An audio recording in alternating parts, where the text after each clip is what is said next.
And welcome back to Let's Say the Elder Scrolls Online, Episode 12. What fortune did you receive? A fortune of hope, of riches beyond my wildest dreams. It spoke of a way to escape this life, but I wasn't brave enough to heed the prognosticator's words. Hamid calls the Oracle a fraud. Maybe so, but even a cracked egg sometimes contains a scrib. The fuck is a scrib? Sounds like a bug. Please, unless you have gold to spare or something other than paste to eat, just leave me alone.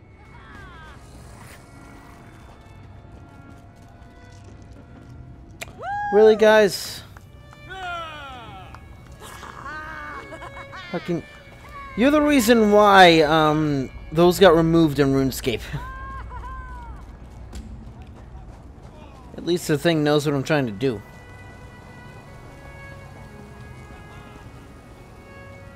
Find it weird that they're reading actual books. Still find it weird that I'm allowed in here.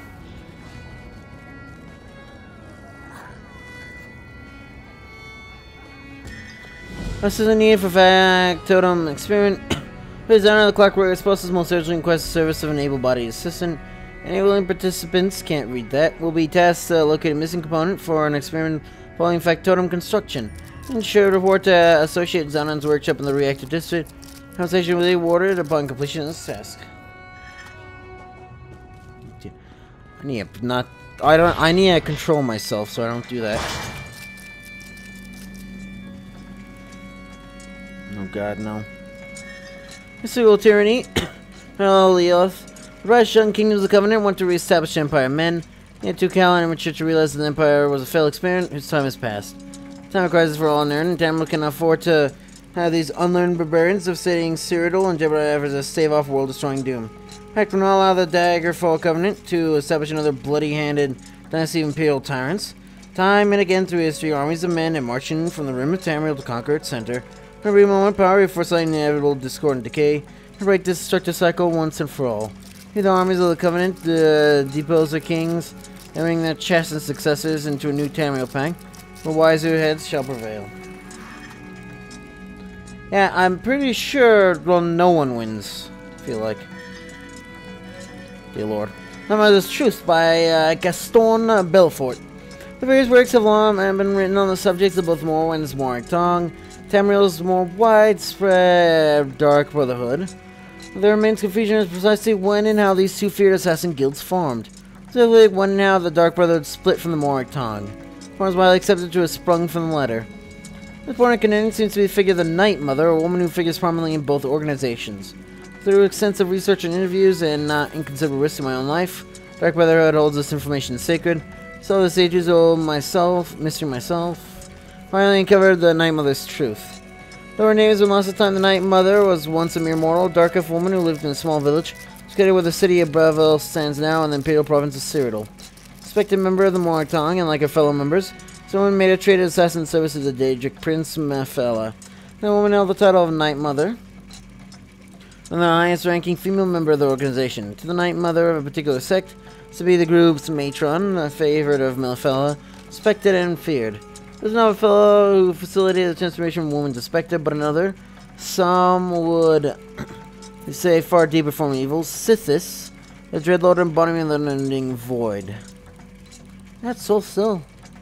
Following the Potonet assassination in 2nd Era 324, sought to send upon the Morag Tong. The guild was all but eradicated in Cyrodiil, and much of the Empire was shortly after these events. The woman claimed to hear the voice of Sister herself. Her lord, she claimed, was displeased. He was not happy with the Morag Tong's lack of success. When he told her was hungry for souls, and it was her destiny to set things right. According to the Dark Brother legend, Sister's visited Night Mother in her bedchamber. He had her 5 children. 2 years passed before the unthinkable happened. The elf woman followed through with the Dreadlord's ultimate plan. One night, murdered her children and sent their souls straight to the void, straight to their father.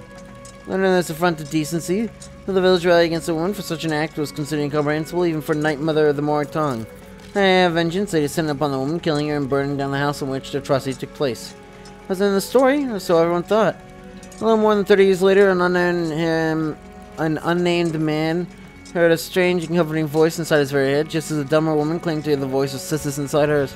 He identified himself as a Night Mother and named the man Listener. First of many. Lonely matron set a servant on his path. He would find a new organization and guild of assassins known as Dark Brotherhood, not to follow, but to the Dreadlord Sithis. Telling now survive only Morrowind was an artifact of a forgotten age. Brother would marry business with death. Organization would grow in wealth and power, and the void would swell with fresh souls. It was the Night Mother told her listener the perfect arrangement. The needs of the Dark Brother, the bodies of the Night Mother and children were recovered from the original burial site, and in turn encrypted beneath the side of her house. They remain even today. So if in interest you find yourself in the city of Beville, make a wish that set you the lucky old lady as the local custom. Know that you stand on sacred if evil ground. You stand above the Night Mother, only matron herself, and your luck is just run out.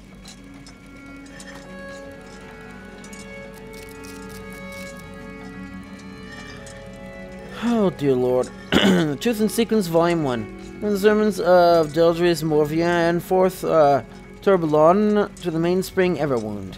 By the word I wind the gears. How does one come to know the clockwork god and father of mysteries? The Lord of Vivek and the Lady of Mercy, Almexia, are known to us. They are known to us, the words are known to us, but what of Sosil?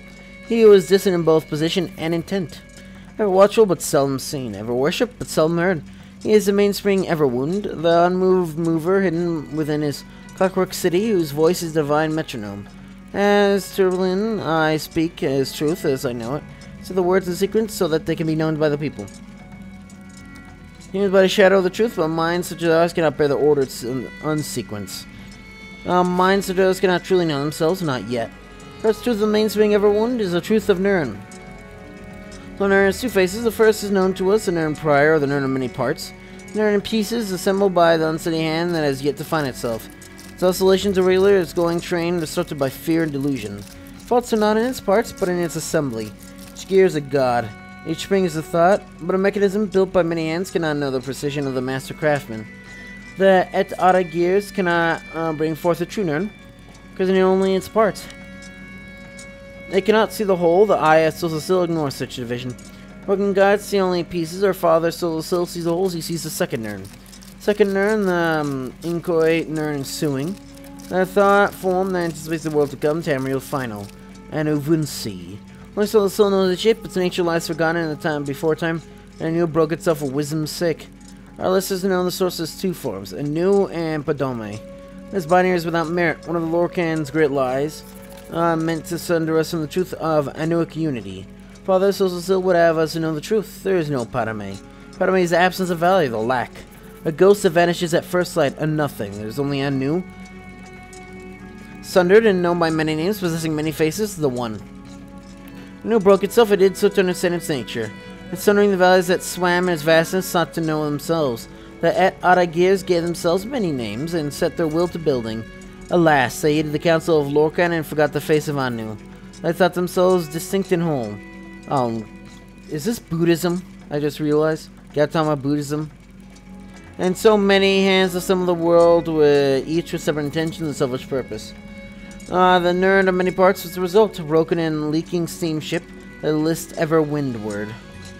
But rejoice, children of the Tribunal, in his wisdom the mainspring Everwound seeks to reclaim our lost heritage. His heart is oiled and calibrated, pumping dark truth as blood. His mind is a god mortar where the fractured vessels of Anuic nature are ground and weighed, unified through his will alone. From this great labor, a new Nirn will be born. Tamriel final. Avanofancy. I pray that we will see the fruit of his labor, a perfect world without et ada gears, not the illusion of change, watertight and everlasting.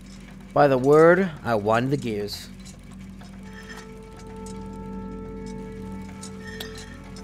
All the Eucadans chase the stars, and the Eucadans, who also called the Starman, studied the stars and tracked their movements. He saw that when the warrior was high in the sky, victory followed. The warrior was gone from the sky, came famine and desolation. Through this cycle across the seasons, through two rising and settings, he recorded the warrior's astral path. Starman said to his kinsmen, let us follow the warrior, find the place where he rests, put yourselves to him so that victory follows in all our days. And again, when we suffer famine and desolation. And it was agreed. Someone led the Yokudins.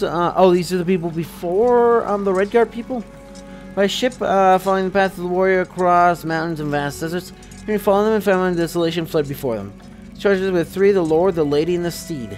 They paid homage to these with gifts and incense. The warrior was at his apex, where there they ended their journey.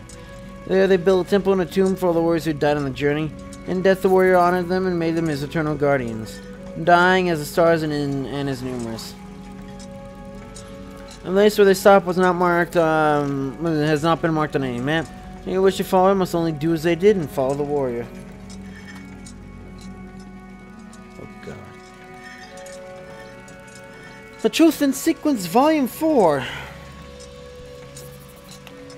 Taken from the sermons of Dildris Morvan, 4th Turbulent to the mainspring everyone. The word I won the gears. Now I speak to you, so silence. The children ration ones ask, where is our clockwork god? What is only the turbulent speak his truth in mortal sequence? His notched tones with brows creased by fear. Do not flee from such questions, child of the tribunal. These are the little blasphemies that lead to wisdom, fullest flame that turns ignorance to steam. For the mainspring ever wound is the father of curiosity, and curiosity is a joyful destroyer. Only in sundering can things be made whole. Only the symbol engine can be scrubbed and made clean. Smash the old machines. Topple your mind's idols, and from the wreckage assemble new truths, flawless and watertight. See now, child of the tribunal, it is the silence so still that is birthed in the turbid mind. Knowledge must be found, and that to find a thing, it must be hidden. It's not enough to be told. The word of the machines is silence, the one who lives within it. Determined ever oral does not know the lack of oil, does not know the purpose of oil, and so it is with the truth. Now you must know that curiosity not without cost. Alm forgives this heresy. V forgive this heresy. I speak with words, sequence only. Pray heed to the laws of the golden mask, but know also their limits. Hate the songs of dancing glass, but know also the boundaries of the scale. And the truth is the truth of inertia, of gravity. Their hearts are vessels filled with liquid brass, this is an arm incapable of movement. Anything ever wound spurns that which does not move. Why is brass a thing in clockwork? In the urn ensuing, well, that which does not move shall be fed to the kiln Amortha, where set's quiet wrath burns like the sun, and broken cogs are made whole. Wheels internal must spin, the tamriel final. Let's tick and talk, and nobody is see. Each and each must take its place in the whole, for if even one piece is missing, the whole is not whole. By the word, I won the gears. Temples of the Dragon Goat by Serentil. Distant reaches of Skyrim, beyond the remote farming communities and hunter shacks, some over a broken stone half buried and covered in moss and ivy. But closer in case are effigies to animal gods worshipped by Ysgrimm's primitives. Why have I heard that name? A deification of the bear, dragon, fox, moth, owl, snake, whale, and wolf, and recorded by field agents, and many believe these totems stand as sentinels over lost ruins. Wait, are these Ysgrimmr? That's actually the Fighters Guild, or Warriors Guild, whatever guild, with the werewolves and stuff, isn't it? Ysgrimmr's axe or whatever, hammer, something. And the bear thing, all that, is that like the statue things that you turn in Skyrim to do like the little baby puzzles? These tumble down temples guarded by half-woken drug or worse, or from the time when Dragon Cult supposedly ruled his province. Yes, probably, because Dragon Cult. No modern Temuralian need believe these hopelessly fanciful fables. The North simple-minded veneration for these may betoken their fear of the return of the Dragon Priest. Worship of Akatosh, the dragon, and his god-kings over men. These priests were the conduit through which dragons spoke, made law, and were honored with grand and elaborate temples. When Alduin, Akatosh's firstborn, was defeated atop the throne of the world in the mythical dragon war, what sprang up around these dragon guardians soon receded into the soil, among dragon mounds of the remains of these beasts. Only vanquished in the rift mounds by High King Harald in First Era 140, Asian animal gods were soon replaced by the divines. Lanterns.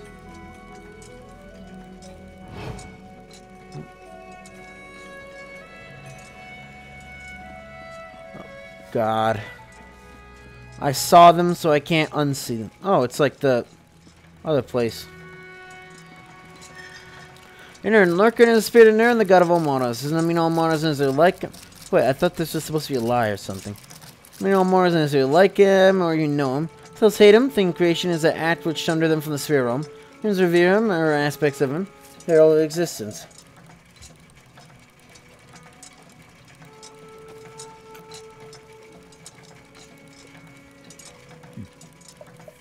Creation of moral plane, the Mundus, Nern, is a source of mental anguish. All living things, all souls know deep down they came originally from somewhere else. Nern is a cruel and a crucial step to what comes next. What is next? Some wish to return to the original state, the spirit realm. Yeah, Lurker is a demon that hinders their way to them. Nern is a prison, an illusion to escape. Looking created the world as testing ground for transcendence. To them, the spirit realm was already prison. True escape is now finally possible. Yes, I'm aware of 90%. Oh, fuck me. Look at all these bookcases. Dear Lord. Like, yes, I know these. I've already read these, but let's pretend like I haven't. The Fabricated Fauna of Clockwork by Endurer Naturalist. Oh, how I long for the lush landscape and diverse wildlife that make up Tamriel. I did not appreciate before. The green fields of Auradon, the deep woods of Valenwood, skies, majestic mountains, top of snow, and its beauty of black marsh, I missed it all. Reduced was I to the city of brass, surrounded by barren wastelands. Or so I thought for the longest time. This work was not to study machines or people, but rather animals that surround us each and every day. And when I first came to the Clockwork City, thinking my career as a revered naturalist had come to an end. The oils look a little harder, and eventually I found new species studies, ones made of metal, gears rather than flesh and sinew. And compiled a list of the more memorable species of creatures found within the city. It's so bold to call them that. Their appearance certainly mimics their more natural counterparts, and enough so does their behavior.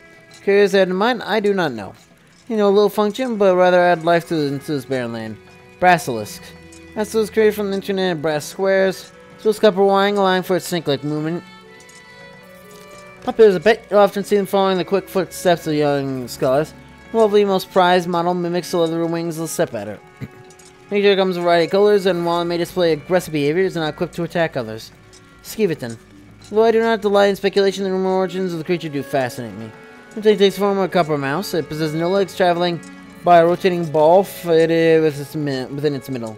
See, fill the rim with mechanism of all kind. What could be more inconspicuous? You know, the inventor created Skiviton with the purpose of spying on his or her fellow scholars. And keep in mind the next time you see one of them staring up at you from the alleyway. That's Doverfly, then the candle insect that flutters through the stagnant city air. Collaboration two ill-fated lovers. Once again, I'm not usually one for rumor, but this story does have quite the emotional appeal. Fences fell in love, but they were forced to never see each other because of a long-standing feud between their lectors. So Doverfly was created as a messenger, living communication between them. The rest were the masters by the elegant creation. They set the feud aside and allowed the apprentices to collaborate for the projects. So I must admit, whether it be true or not. Okay.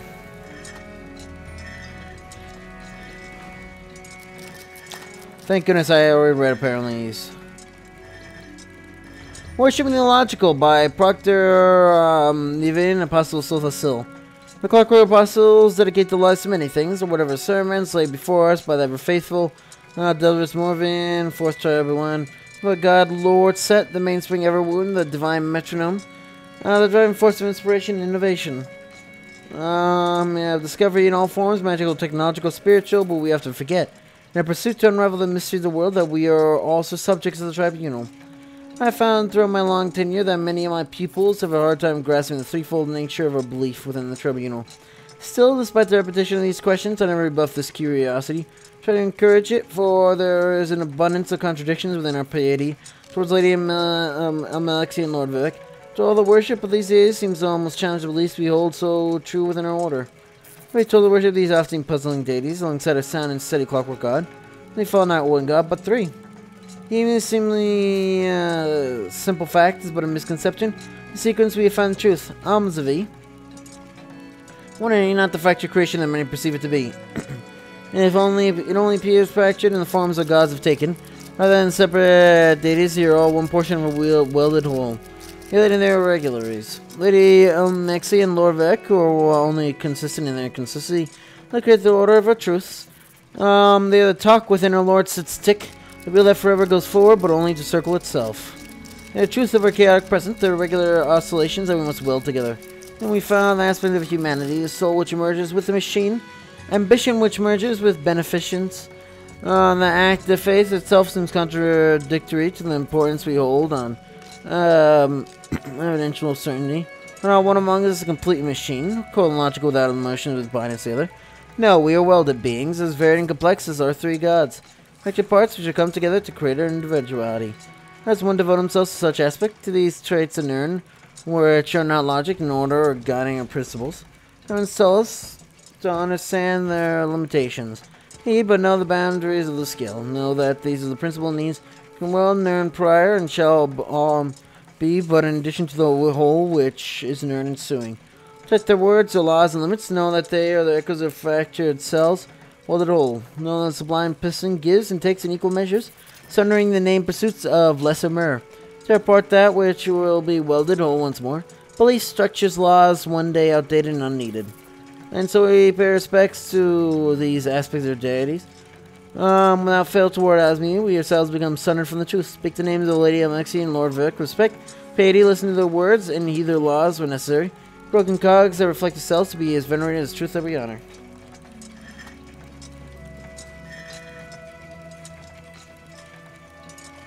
Read this next time, though, so.